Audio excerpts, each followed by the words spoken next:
जय गुरुदेव। जब रामकृष्ण परमहंस देव ने तोतापुरी से ब्रह्म ज्ञान का उपदेश श्रवण किया, उनकी तत्काल समाधि लग गई। अब हमको यदि कोई ब्रह्म का उपदेश करे तो हमारी समाधि नहीं लगती। आपको यदि ब्रह्म का उपदेश करे, आपकी समाधि नहीं लगती।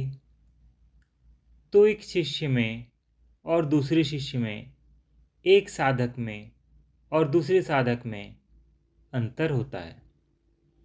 एक साधक का चित्त का जो स्तर है वो बहुत निम्न है और दूसरे शिष्य का स्तर है वो बहुत ऊंचा है।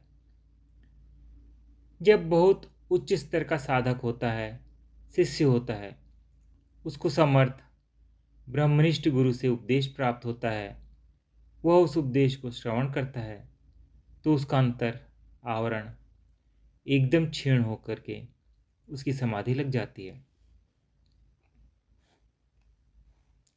अभी हमको समाधि की बात नहीं सोचना, क्योंकि हमारी बहुत लंबी यात्रा अभी शेष है।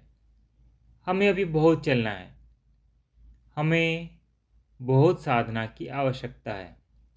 हमको तो साधना आरंभ करने की आवश्यकता है, और साधना आरंभ होती है श्रवण से। तो आप इस बात को समझ लो कि जितना आप अधिक श्रवण करोगे, दत्त चित्त होकर, एकाग्र चित्त होकर, अपने हृदय में भक्ति भाव को भर करके, अपने हृदय के अंदर भगवान के प्रति प्रेम पैदा करके, जितना आप अधिक श्रवण करोगे, यह जो पुस्तकों का पठन होता है, शास्त्रों का पठन पाठन, यह भी श्रवण के अंतर्गत ही आता है। श्रवण, एक आदमी बोल रहा है, वक्ता बोल रहा है और हम उसको सुन रहे हैं, यह श्रवण हुआ। किसी वक्ता के स्थान पर शास्त्र बोल रहा है और हम उस शास्त्र को पढ़ रहे हैं और उसके अंदर के उपदेश को श्रवण करते हुए, मन ही मन उसका श्रवण करते हुए, उसके ऊपर विचार करते हुए, उसे अपने मन के अंदर उतारने का प्रयत्न कर रहे हैं, ये भी श्रवण के अंतर्गत आता है। पठन पाठन स्वाध्याय इत्यादि सब। तो यहाँ कहा कथा श्रवण सत्संग कीर्तन, कीर्तन सत्संग और कथा का श्रवण करना, यह भी श्रवण भक्ति के लक्षण हैं।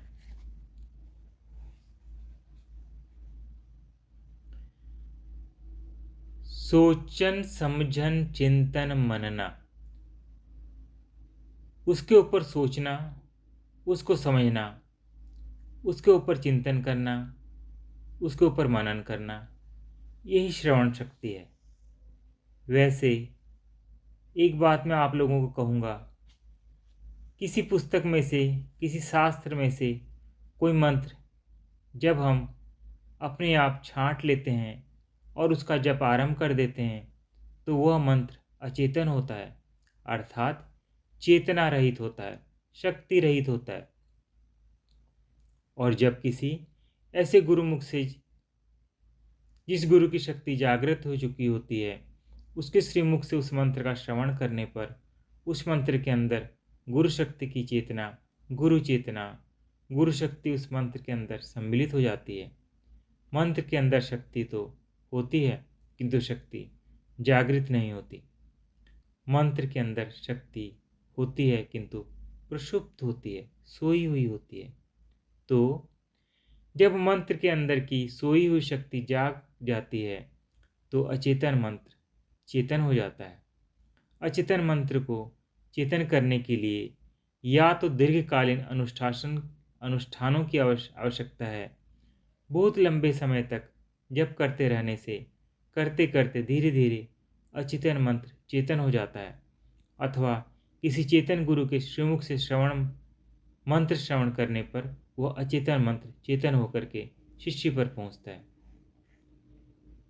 तो मेरा मतलब यह है कि श्रवण भक्ति जो है, एक तो सत्संग श्रवण करना, कीर्तन श्रवण करना और कथा श्रवण करना, किंतु जो वास्तविक श्रवण भक्ति है उसका आरंभ श्री गुरु मुख से मंत्र श्रवण करने पर ही होता है।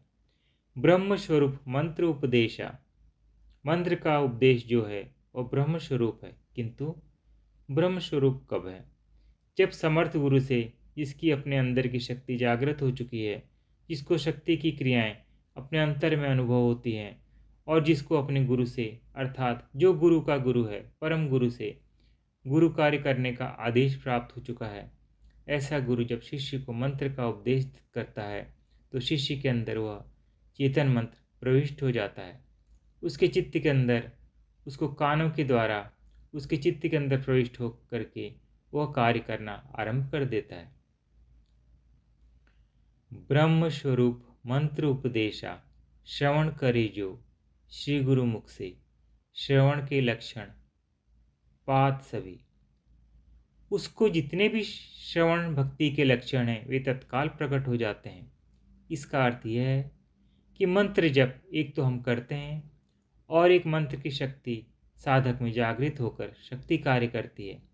यह मंत्र शक्ति की जागृति का लक्षण है। मंत्र शक्ति की जागृति का लक्षण यह है कि आप जप नहीं करो, आपको अंतर से जप होता हुआ सुनाई दे, इसको अजपा जाप कहते हैं। अपने आप जप होता है, हम नहीं कर रहे हैं, हम जप को होता हुआ सुनते हैं, अपने आप जप होता हुआ हम अनुभव करते हैं और यह जागृत श्रवण भक्ति के लक्षण है। यह गुरु मुख से मंत्र उपदेश श्रवण करने पर तत्काल प्रकट हो जाते हैं और फिर साधक श्रवण भक्ति के मार्ग पर आगे बढ़ जाता है।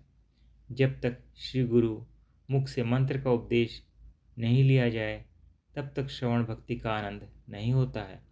अब एक श्रवण और है, अंतर में कई प्रकार की आवाज़ें आती हैं, कई प्रकार के नाद प्रकट होते हैं। उन अंतर में प्रकट होने वाली आवाज़ों को, उन नादों को जो कि आपने आप घटित होते हैं, अपने आप उदय होते हैं, अपने आप सुनाई देते हैं, बाहर कोई आवाज़ नहीं, बाहर पत्ता तक नहीं हिलता, हमको कई तरह की आवाज़ें अंतर में सुनाई देती है। कई पक्षियों का चहचहाना, कभी बादलों का गरजना, कभी बिजली का कड़कना, कभी समुद्र की लहरों का उदय होना, कई प्रकार की आवाज़ें, कभी सितार, कभी ढोलक, संगीत के कई प्रकार के वाद्यों का जो नाद है वो अपने आप अंतर में सुनाई देता है।